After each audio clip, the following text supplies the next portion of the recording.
हम्म तो बच्चों, last time we were discussing errors. Errors क्या होती हैं कि जब किसी एनालिसिस को एक ही कंडीशन में बार बार रिपीट किया जाता है तो रिजल्ट्स जो मिलते हैं वो सब एक दूसरे से या तो बहुत ज़्यादा डिफरेंट होते हैं या बहुत कम डिफरेंट होते हैं। तो उनमें डिफरेंस बहुत कम होता है या ज़्यादा होता है, डिफरेंस ज़रूर होता है।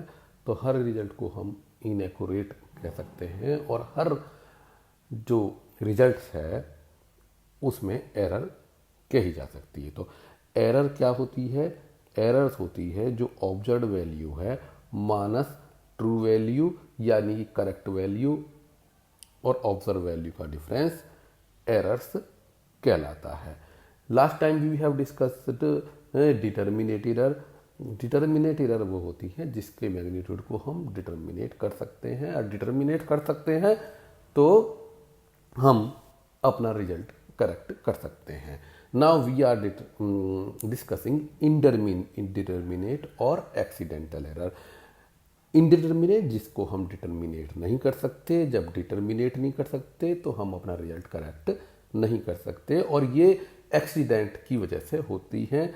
जैसा कि कोई बहुत सेंसिटिव बैलेंस है और उससे हम क्या नाम है वेइंग कर रहे हैं, लेकिन उसमें वाइब्रेशन आ जाता है, तो वाइब्रेशन आने की वजह से रिजल्ट में एरर आ जाती है। तो इसको हम जो है इनडिटर्मिनेट एरर्स कहते हैं। और कभी ज़्यादा हिल रहा है पेन, कभी कम हिल रहा है, तो जितना ज़्यादा हिलेगा उतनी एरर्स होगी, उसको उसे रैंडम कहते हैं। और ये जो रैंडम एरर हैं इनको दो भागों में क्लास में विभाजित किया जाता है। एक तो variation with in determinate error, ऐसी डिटर्मिनेट एरर जिनमें वेरिएशन हो, और जब वेरिएशन है तो हम उसको क्या कहते हैं डिटर्मिनेट नहीं कर सकते एक तरीके से। और एक होती है इरेटिक, कभी कम थी कभी बढ़ती। तो जो डिटर्मिनेट एरर है उनमें जो वेरिएशन है तो वो भी इनडिटर्मिनेट एरर में आ जाती है। फॉर एग्जाम्पल कि जैसे एल्युमिनियम हाइड्रोक्साइड को हम अगर जो है एल्युमिनियम हाइड्रोक्साइड को हम इग्नीट कर रहे हैं एल्युमिनियम ऑक्साइड बनाने के लिए, तो क्या होगा कि अगर हमने एल्युमिनियम ऑक्साइड बनाया तो कहीं जो है इग्निशन जब किया, इग्निशन करने के बाद क्योंकि ये हाइग्रोस्कोपिक है, जो हाइग्रोस्कोपिक है इसको जब ठंडा किया तो उसमें किसी ने कम मॉइस्चर एब्जॉर्ब कर लिया, किसी वेट ने ज़्यादा जो है मॉइस्चर एब्जॉर्ब कर लिया डेसिकेटर में कूलिंग करने के दौरान। तो जब ये कोई कम मॉइस्चर एब्जॉर्ब कर रहा है, कोई ज़्यादा मॉइस्चर एब्जॉर्ब कर रहा है, तो उसके वेट में एल्युमिनियम ऑक्साइड के वेट में डिफरेंस आ जाता है। तो ये वेरिएशन इन डिटर्मिनेट एरर हो जाता है। इरेटिक एरर जो इनडिटर्मिनेट एरर होती हैं उन्हें इरेटिक, कभी कम एनीमिक एरर भी कहते हैं। अब बात ये आती है कि अगर हम बहुत सारे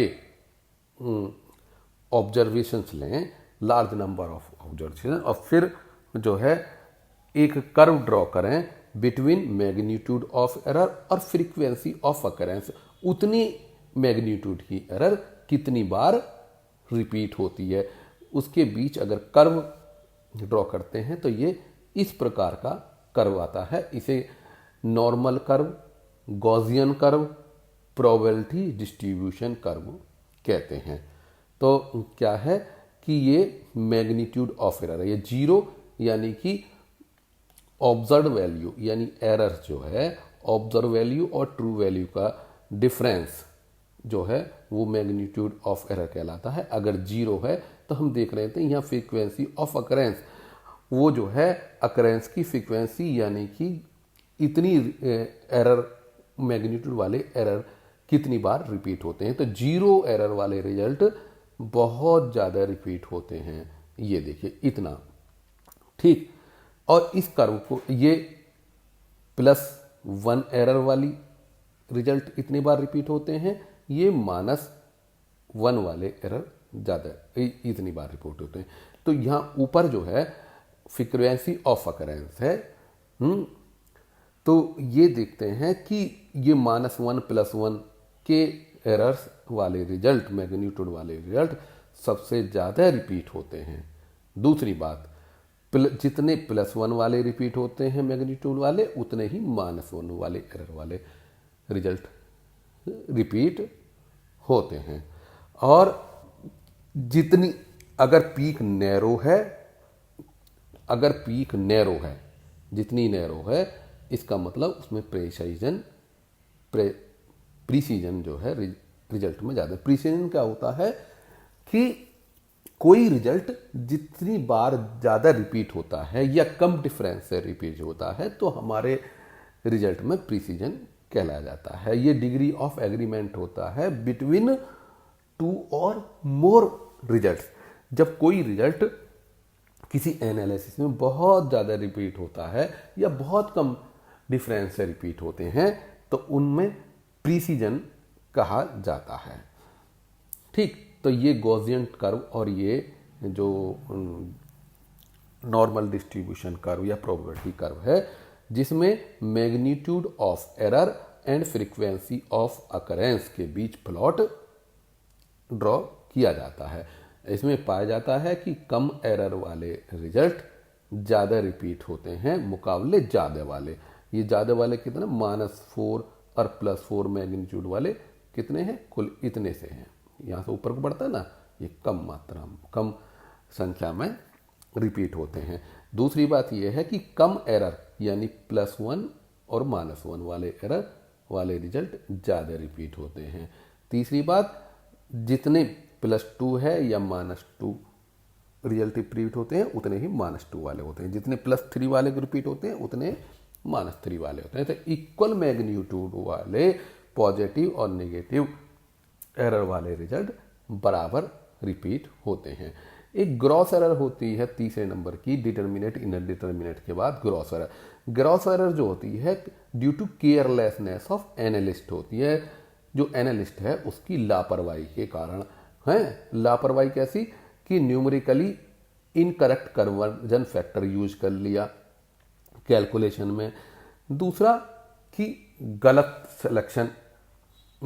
सिलेक्शन कर लिया मेथड का, कोई मेथड जो है गलत ले लिया, या अनसूटेबल स्टोरेज ऑफ सैंपल कि उसे फ्रीज में रखना था या ओवन में रखना था, वो नहीं रखा था। 3 प्रकार की ये जो रिजल्ट्स हैं वो जो ग्रॉस एरर्स कहलाती हैं। एक तो एनालिस्ट ने गलत कन्वर्जन फैक्टर यूज कर लिया, दूसरा ये मेथड जो है वो गलत सेलेक्ट कर लिया, तीसरा जो सैंपल है उसको स्टोरेज सही ढंग में नहीं किया, यानी कि फ्रिज में रखने वाली चीज़ फ्रिज में नहीं रखी और या ओवन में रखने वाली चीज़ ओवन में रखी। चौथी क्लास है एरर्स और इन मेजरमेंट भी जो एरर्स आती हैं वो, यानी कि जो है एक सेंसिटिव बैलेंस से इनसेंसिटिव बैलेंस से जो मतलब फ्री नहीं है, एक तरीके से जाम हो जाती है, ऐसी बैलेंस से हम वेट कर रहे हैं, वेट ले रहे हैं, या रॉन्ग सस्पेंशन राइडर के लिए हम रॉन्ग सस्पेंशन को सेलेक्ट कर रहे हैं साइड को, और तीसरा कि जो वेट है वो पेन के बीच में रखना चाहिए, बीच में न रख करके वो किनारे पर रख रहे हैं, है ना। वेट को जो है बैलेंस के वो पेन जो है पैलेट के बीच में रखना चाहिए, बीच में रख कर किनारे पर रख दिया तो गलत हो गया, या अनकैलिब्रेटेड यूज कर लिया वेट का, वेट जो है अनकैलिब्रेटेड हो, तो ये जो मीजर करने पर जो एरर्स आ रही हैं, वो जो हम मीजर कर रहे हैं वो एरर्स इन मेजरमेंट कहलाती हैं। कि ऐसी बैलेंस यूज की जो फ्रीली मूव नहीं करती है, राइडर का जो सस्पेंशन जो है गलत सस्पेंशन पर राइडर चढ़ा दिया गलत साइड पर, या जो वेट है वो पेन के यानी कि पलड़े के बीच में होना चाहिए, बीच में रख के साइड में रख दिया। तीसरा लास्ट जो है अनकैलिब्रेटेड वेट यूज किया।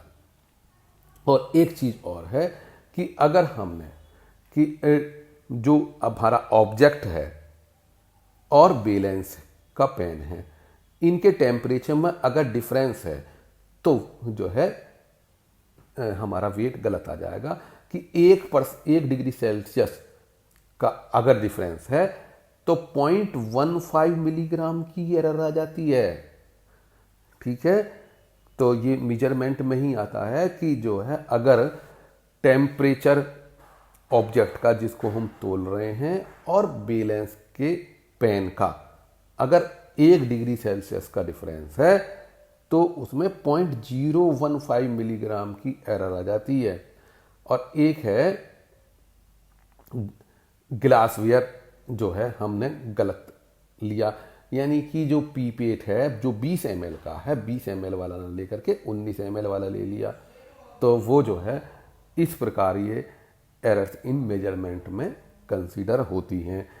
और अदर टाइप की एरर्स क्या हैं कि errors in radiometric analysis, errors in chromatography, errors in photometric analysis. तो ये अदर टाइप ऑफ एरर में आती हैं, रेडियोमेट्रिक एनालिसिस या क्रोमेटोग्राफी या फोटोमेट्रिक में। अब आती है कि मोस्ट प्रोबेबल वैल्यू, बहुत संभावित वैल्यू। संभावित वैल्यू कौन सी होती है कि जो हम एवरेज लेते हैं, एवरेज वैल्यू को मोस्ट प्रोबेबल वैल्यू कहते हैं। लेकिन मतलब एवरेज क्या कि सपोज करो एक में 2, 3, 4 ग्राम है तो इसका हमने एवरेज ले लिया 2 + 3 + 4 अपॉन 3, जितने हैं जितनी टर्म्स हैं उनको ऐड कर लिया और उतने से नंबर से जितनी टर्म्स हैं उतने से डिवाइड कर लिया। 2 और 3 5 और 4 9, 9/3 = 3। तो यहाँ इसका जो है हमारा ये जो मीन आ गया वो एवरेज आ गया वो 3 आया, तो इस 3 को कहते हैं मोस्ट प्रोबेबल वैल्यू। लेकिन ये ट्रू वैल्यू हमेशा नहीं हो सकती। किसी केस में कैसा है कि मान लो हमारा आया ये कि अगर हम कहें कि 2, 3 और जो है 2, 3 और हम कर दें इसे ये 4 की जगह 4, 3, 7, 2, 3, 5 और 7 12। हाँ, तो ये 12/3 यानी कि 4। तो इस केस में देखा कि 2 और 3 और 7 2 और 3 और 7 और ये हैं 3 फिगर हैं, तो इसे प्लस प्लस से लिख देते हैं। तो यहाँ हो गया ये 2 और 3 5 और 7 12/3, तो मीन आ गया इनका 4। तो ये जो है मोस्ट प्रोबेबल वैल्यू, ये ट्रू वैल्यू नहीं हो सकती, क्योंकि यहाँ देखिए कि एक तो 2 है, एक 3 है, इनमें तो डिफरेंस 1 है और इसमें जो है इससे 4 का डिफरेंस है। तो ऐसी कंडीशन में ये जो 4 जो निकल के आई, ये 7 जो है ये हमारे एवरेज को डिस्टर्ब करती है। तो मोस्ट प्रोबेबल वैल्यू हम एवरेज को कहते हैं, मगर ये एवरेज ट्रू वैल्यू नहीं कही जा सकती। अब आता है एब्सोल्यूट एरर। एब्सोल्यूट एरर इसे कैपिटल ई से रिप्रेजेंट करते हैं और it is the difference between the observed value that is analytical result जो हमने निकाला है practically and true value with regard to sign. True value वो किसी भी तरीके से ट्रू वैल्यू है। तो एक और बात बता दें कि true value in science is never known, कभी भी ट्रू वैल्यू नहीं निकाली जा सकती, but this can be approached, क्योंकि कितना भी निकाल रहे हैं सही, कुछ ना कुछ गलती जरूर रह जाती है। तो ट्रू वैल्यू क्या है, ट्रू वैल्यू के पास तो हम पहुंच सकते हैं लेकिन हम निकाल नहीं सकते, क्योंकि थोड़ी ना थोड़ी जो एरर्स है वो प्रेजेंट हो सकती है। तो ट्रू वैल्यू किसे मानते हैं, those values which are obtained by the skilled scientist using instrument of best quality. जो बेस्ट क्वालिटी के जो इंस्ट्रूमेंट यूज करके किसी बुद्धिमान साइंटिस्ट द्वारा जो रिजल्ट निकल के आते हैं उन्हें ट्रू वैल्यू कहते हैं। लेकिन ये true value can be approached but never attain.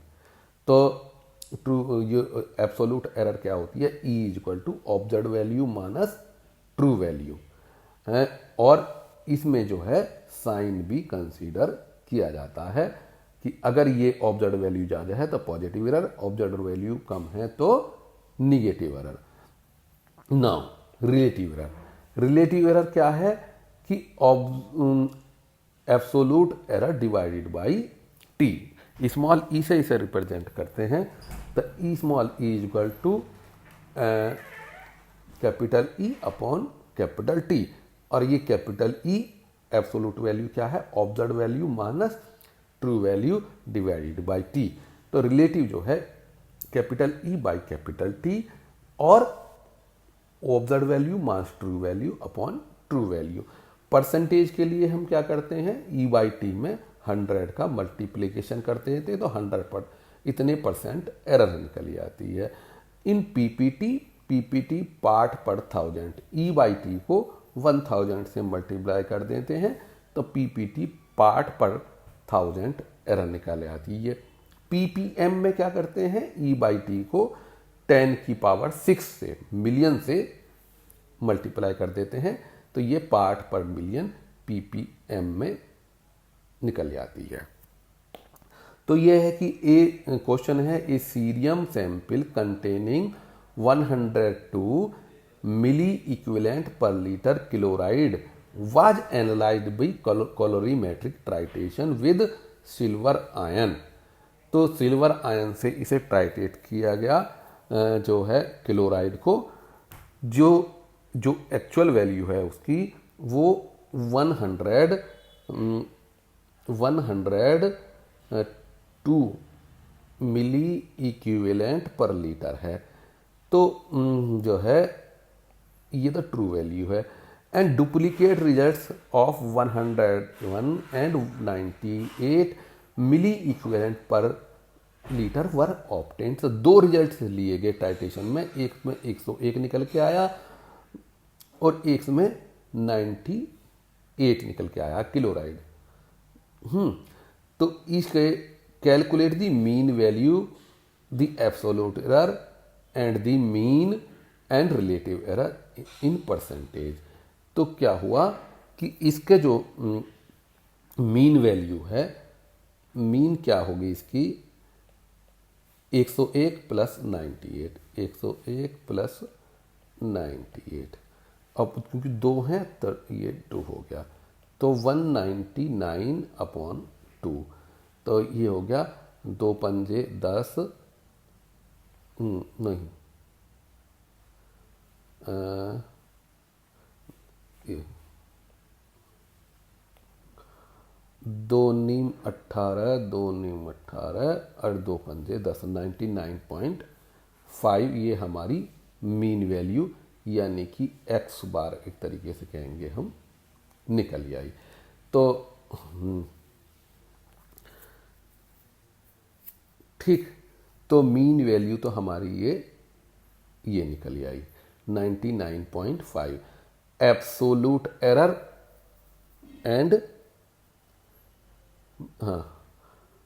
Absolute error of the mean.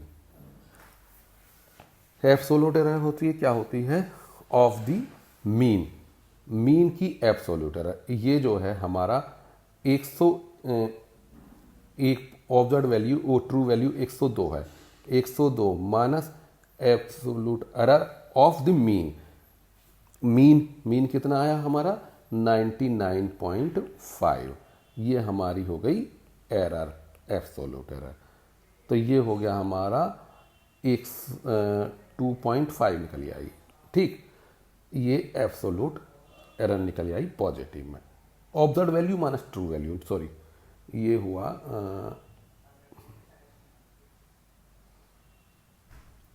Observe value हुई हमारी 99.5 और ट्रू वैल्यू हुई हमारी 102, ये वाली। तो ये हो गया हमारा -2.5। ये हमारी एब्सोल्यूट एरर हुई मिली इक्विवेलेंट पर लीटर। और क्या पूछें, relative error. Relative error in percentage, तो ये हो गया हमारा E/T रिलेटिव एरर इंटू 100। तो E कितना है, -2.5 और ट्रू वैल्यू कितनी है हमारी, ये 102 गुणा 100। तो इस कंडीशन में हमारी ये आई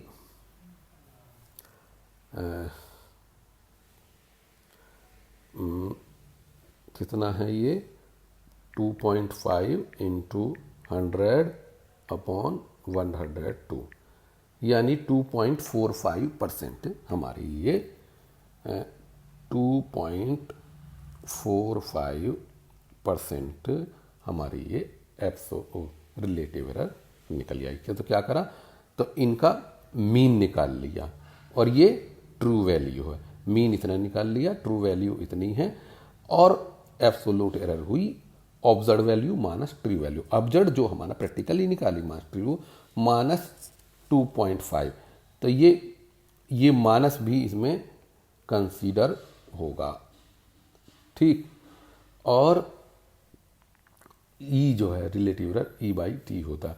तो ये है जान के absolute error of the mean, mean की एब्सोल्यूट एरर जो है निकलवाई। तो मीन निकाल करके ऑब्जर्व वैल्यू को ट्रू वैल्यू से डिफरेंस निकाल लेते हैं। चलिए, अब एवरेज या मीन किसे कहते हैं, कि अगर हमारे पास ये असेंडिंग ऑर्डर में कोई सीरीज ऑफ मेजरमेंट है x1, x2, x3 up to xn, तो इसका जो अरिथमेटिक मीन है या एवरेज है, ये सब जानते हैं, x bar is equal to सारी x टर्म को ऐड करना, x1 plus x2 plus x3 up to xn-1 xn upon n, जितने हमारा रिजल्ट्स हैं। तो इसे कर देते हैं समेशन xi, यानी कि सभी x जो है उनकी x टर्म का समेशन, जो i जो है 1 से n तक है, अपॉन n। तो इसे समेशन xi कह देते हैं, सभी x टर्म का सम।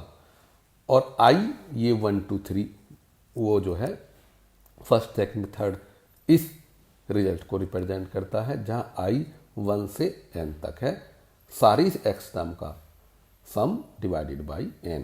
तो अब ये है कि क्वेश्चन है, if the mean of 6 4 7 p and 10 is 8 find the value of p। तो यहाँ जो है, यहाँ p आ गया है ना, और तो क्या है x बार यानी कि मीन वैल्यू जो एवरेज वैल्यू 8 है। तो यहाँ जो है सभी टर्म्स जो है 6 plus 4 plus 7 plus p plus 10, ये 5 टर्म हैं, 1 2 3 4 5 अपॉन 5, इनका जो एवरेज है वो 8 है। तो यहाँ से 5 8 40 हो गया, और ये 4 6 10 7 17 10 27 प्लस p हो गया। तो यहाँ p जो है हमारा 13 आ गया। एक क्वेश्चन है, the mean of 40 observation was 160, यानी कि 40 n इज इक्वल टू 40 और x bar is equal to 160. It was detected on rechecking that the value of 165 was wrongly copied as 125 for computation of mean. Find the correct mean.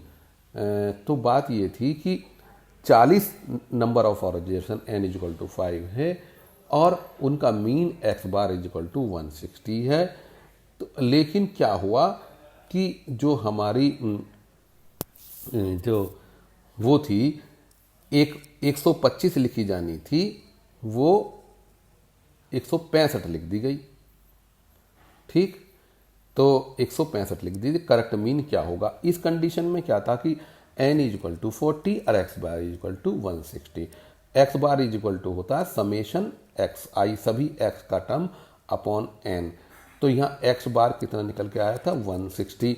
Summation x आई कितना होगा ये हम निकालेंगे। तो कितने निकालेंगे, क्योंकि हमारी टर्म्स जो है 60 है।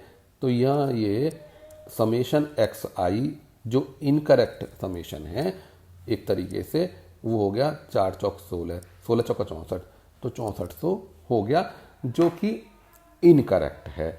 Now correct value of summation, correct value कितनी आई कि हमने 125 लिख दिया था तो 125 घटा दें और 165 की जगह तो 165 जोड़ लें, तो ये हमारा करेक्ट वैल्यू आ जाएगा एक्स टर्म का समेशन। क्योंकि इससे हमारा जो आया था 6400 आया था समेशन, जो इनकरेक्ट जो हमारा मीन निकल कर आया था, तो इनकरेक्ट जो है समेशन हमारा 64 है। तो करेक्ट कैसा होगा, 64 में से जो 125 हमने जोड़ा था 125 की काट देंगे और 165 जोड़ लेंगे, तो यहाँ से ये 6440 जो है हमारी करेक्ट वैल्यू आएगी समेशन एक्स आई की।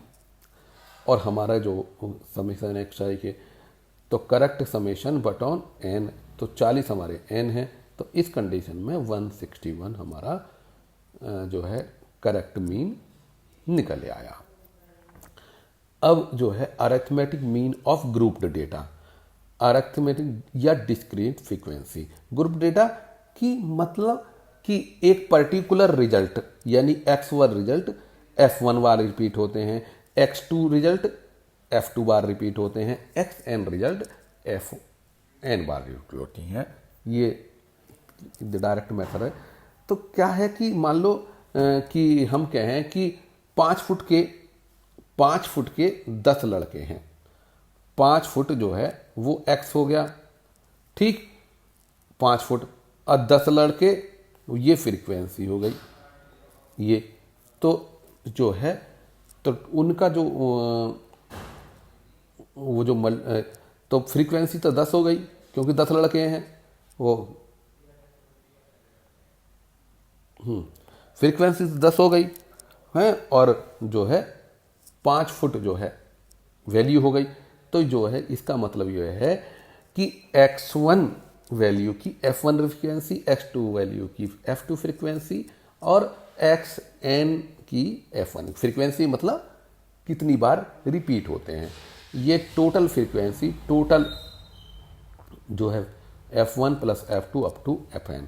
तो मतलब जो है वैल्यूज में फ्रीक्वेंसी मल्टीप्लाई करके सभी टर्म्स को ऐड कर लिया जाता है और फिर टोटल फ्रीक्वेंसी से डिवाइड कर दिया जाता है। टोटल फ्रीक्वेंसी समेशन ऑफ ये फ्रीक्वेंसी का एफ आई यहाँ 1 to n, और ये प्रोडक्ट है फ्रीक्वेंसी और जो है मेजरमेंट की।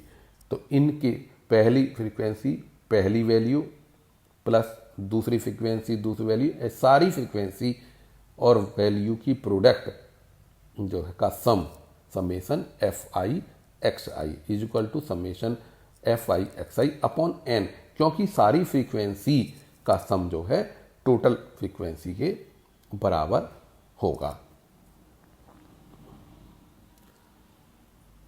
तो इससे रिलेटेड एक क्वेश्चन है, find the mean of the following distribution.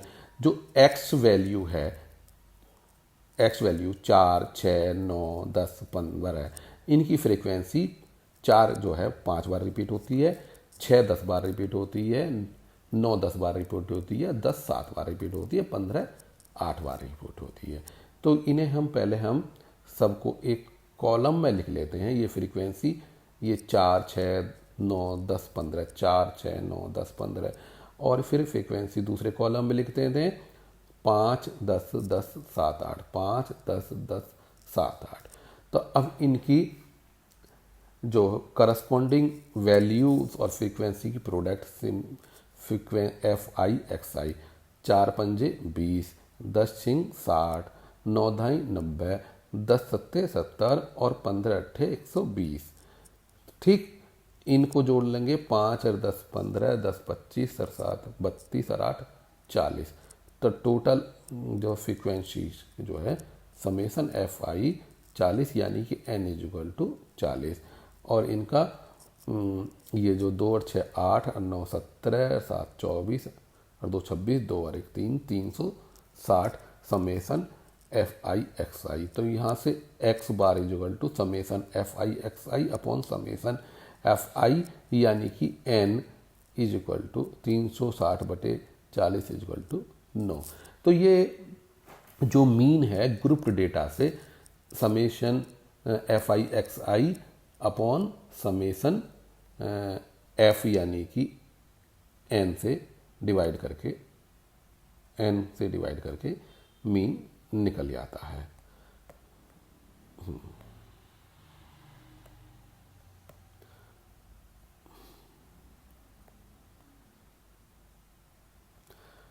अब another question, there is another question. Find the missing frequency in the following distribution if it is known that the mean of the distribution is 1.46। Mean they रखा है, x बार दे रखा है 1.46, number of accident हैं, x की value दे रखी है और ये जो है फ्रीक्वेंसी है, ये फ्रीक्वेंसी है।